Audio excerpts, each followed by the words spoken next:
আসসালামু আলাইকুম। আজকে রান্না করব বিরিয়ানি। তার জন্য নিয়ে নিলাম পোলাও চাল ১.৫ কেজি পরিমাণ। এবার আমি এটাকে পরিষ্কার পানি দিয়ে পরিষ্কার করে ধুয়ে নিচ্ছি। ধুয়ে একটা ঝাঁপিতে পানি ঝরিয়ে নিচ্ছি এই যে। তারপরে যে মাংস নিয়ে আসছে আজকে ১ কেজি পরিমাণ, আর বাসায় ছিল ১.৫ কেজি পরিমাণে, মোট ২.৫ কেজি মাংস। এই যে বাসায় ছিল ১.৫ কেজি পরিমাণ, এটা ভিজিয়ে রেখেছিলাম, এটাও ভিজে গেছে। এবার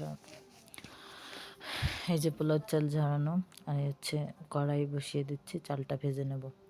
প্রথমে তেল দিয়ে দিচ্ছি, কড়াইটা গরম করে নিয়ে ভালো মতো গরম করে নিতে হবে। তারপরে যে দারচিনি, এলাচ, তেজপাতা আর চাল, ঝরিয়ে রাখা চালটা দিয়ে দিচ্ছি এবং আদা বাটা, রসুন বাটা দিয়ে দিচ্ছি। এবার ভালো মতো নেড়ে ভাজতে হবে শুধু, আর কিছুই দেওয়ার প্রয়োজন নেই এখানে, শুধু ভাজতে হবে। এই চালটা আপনি যত সুন্দর করে ভাজবেন আপনার বিরিয়ানিটা ততটাই ঝরঝরে হবে। এই যে আমি ঠিক এইভাবেই ভেজে নিলাম। ভাজা শেষে এখানে গোশটা পরিষ্কার করে ধুয়ে নেওয়া হলো। এবার আমি গোশটা ম্যারিনেট করতে চলে আসলাম। দিয়ে দিচ্ছি গোশ ২.৫ কেজি পরিমাণ। গোশের পিসগুলো দেখতেই পাচ্ছেন ঠিক এমন হয়েছে।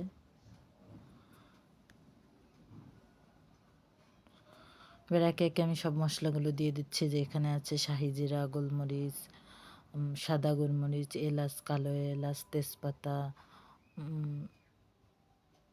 লবঙ্গ, ঝাল, এই যে সব দেখতে পাচ্ছেন।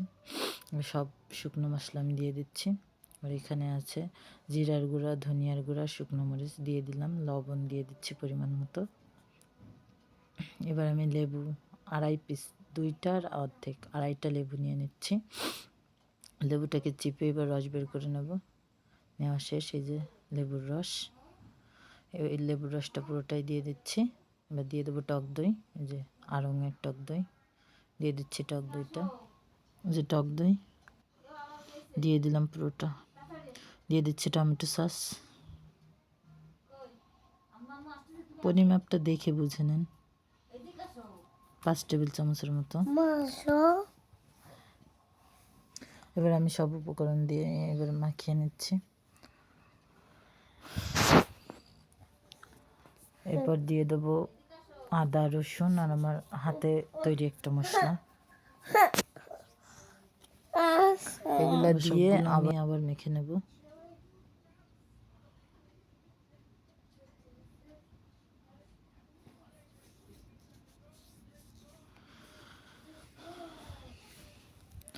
আসলে রান্নাটা হচ্ছে নিজের কাছে, কিন্তু তারপরে একটু টিপস বা একটু দেখে নিলে বা কেউ একটু বলে দিলে একটু জিনিসটা সুবিধা হয়। কড়াইতে তেল দিয়ে দিলাম, এবার দিয়ে দিলাম পেঁয়াজ বেরেস্তাটা করে নিচ্ছি। পেঁয়াজ বেরেস্তা করে নিচ্ছি এভাবেই নেড়ে নেড়ে। এই দিকে আমি কাশ্মীরি ঝালের গুঁড়া সেটা নিয়ে নিচ্ছি, আর নিয়ে নিচ্ছি বিরিয়ানির মশলা অর্ধেকটা, যে রাঁধুনি বিরিয়ানির মশলা, এই দুইটাও দিয়ে দিচ্ছি এখানে।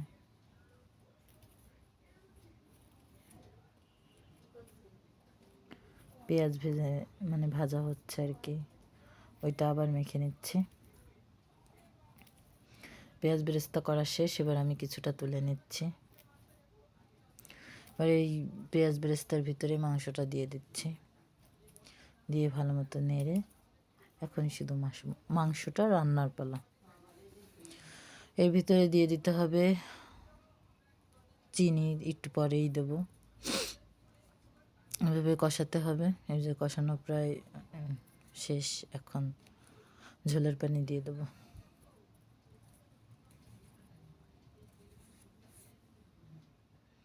ঝোলের পানি দিয়ে ঢাকনা দিয়ে ঢেকে দেবো।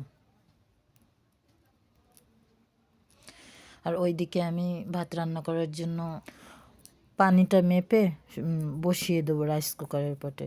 আমি ৬ কোটো চাল নিয়েছি, ৬ দুগুণে ১২ কোটো পানি দিয়ে আমি এই যে রাইস কুকারে বসিয়ে দিলাম। আর এদিকে মাংসটা রান্না হচ্ছে। আবার আমি একটু ঢাকনাটা খুলে নেড়ে নিচ্ছি। ঠিক এভাবেই মাংসটা আস্তে আস্তে রান্না হবে। এই যে এই পর্যায়ে দিয়ে দেবো চিনি 2 চা চামচ।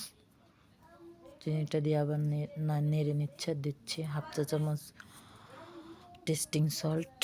এটা কেউ না থাকলে স্কিপ করতে পারেন। দিয়ে দিচ্ছি এই যে ধনিয়া পাতার গোড়ার অংশ কুচি করে যে দিয়ে দিলাম। এভাবে নাড়তে নাড়তে এই যে দেখুন এই অবস্থায় চলে এসেছে। যে প্রায় আমার রান্না শেষ, মাংসটা আমি শেষ পর্যায়ে চলে এসেছি। এই যে আমি নামিয়ে নিলাম, মাংসটা রান্না শেষ। এবার আমি ভাত রান্না করব। এই যে চুলায় হাঁড়ি বসিয়ে দিলাম, চালটা ভেজে এখানে রেখেছিলাম, আর এদিকে পানি ফুটাতে দিয়েছিলাম। এই যে পানিটা ফুটে গেছে, যে পানিটা দিয়ে দিচ্ছি চালের ভিতরে। পরিমাণ মতো লবণ দিয়ে দিচ্ছি 2 চা চামচ পরিমাণ। 1/2 চা চামচ টেস্টিং সল্ট দিয়ে দিচ্ছি। এক বাটি পরিমাণে তরল দুধ, এই যে গরুর দুধ আর কি। এটা দিয়ে আবার হালকা হাতে নেড়ে ঢাকনা দিয়ে ঢেকে দেবো। চলে আসলাম কিছুক্ষণ পরে, যে ঠিক এই পর্যায়ে চলে আসলো। আবার একটু নেড়ে দেবো, আবার ঢাকনা দিয়ে ঢেকে দিলাম। এই যে এখন হচ্ছে প্রায় শেষ পর্যায়ে চলে আসলাম। এই পর্যায়ে এখন চুলার জালটা অফ করে দিয়ে আমি ভাতটা অর্ধেক করে, তলের দিকের ভাতটা আর কি নিয়ে নামায় রাখবো, অর্ধেকের মতন। অর্ধেক নামায় রেখে তারপরে আমি ভাতটা সমান করে দিয়ে, এবার গোশ প্রথমে ভাতটা যে সমান করে দিচ্ছি, তারপরে দিয়ে দেবো গোশ এর উপরে। এই যে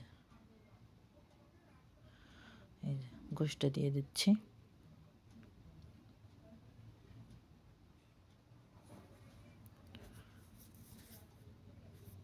এই যে একবার গোশ দিয়ে তারপরে দিয়ে দেবো এর উপর দিয়ে ভাত। এই যে একটু পেঁয়াজ বেরেস্তা দিয়ে দিচ্ছি ছড়িয়ে, এর উপরে আবার দিয়ে দিচ্ছি ভাত।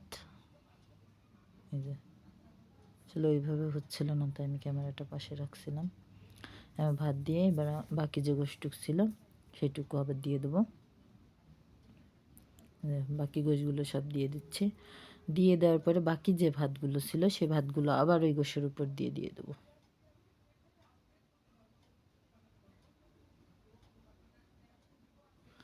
দিয়ে এবার সুন্দর করে পাশটা একটু সমান করে দিয়ে চামচ দিয়ে ঠিক এইভাবে তারপরে দিয়ে দেবো একে একে বাকি যা যা ছিল।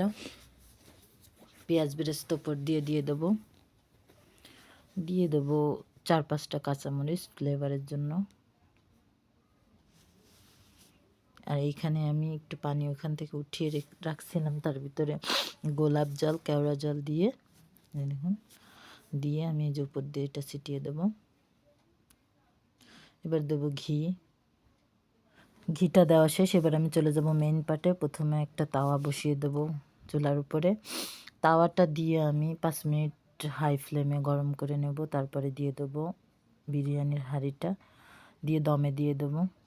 দিয়ে যে উপরে একটা পুতা দিয়ে আমি দমে দিয়ে দেবো। হাই ফ্লেমে রাখবো 5 মিনিট, লো ফ্লেমে রাখবো 10 মিনিট, আর একদম নর্মাল ফ্লেমে রাখবো 5 মিনিটের জন্য।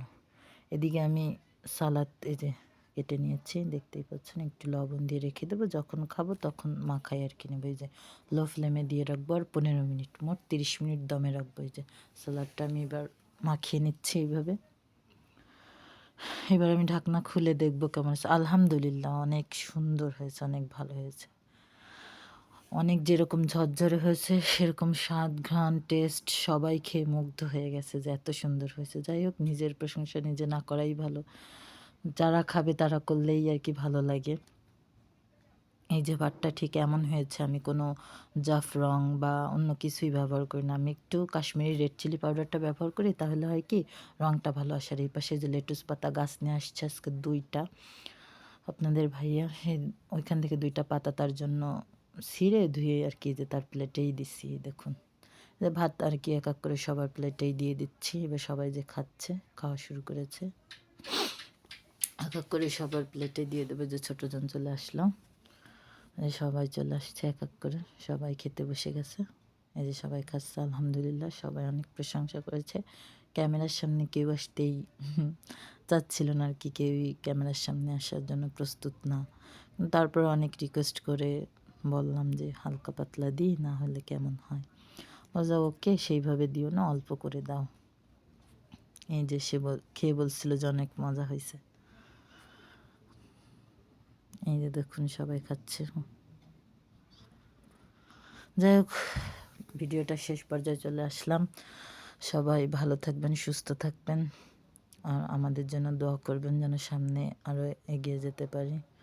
আপনাদের দোয়া ভালোবাসায় আমরা অনুপ্রেরণা পাই আরও নতুন নতুন কিছু ভিডিও করার। যাই হোক, সবাই দোয়া রাখেন, ভালো থাকবেন, সুস্থ থাকবেন। আল্লাহ হাফেজ।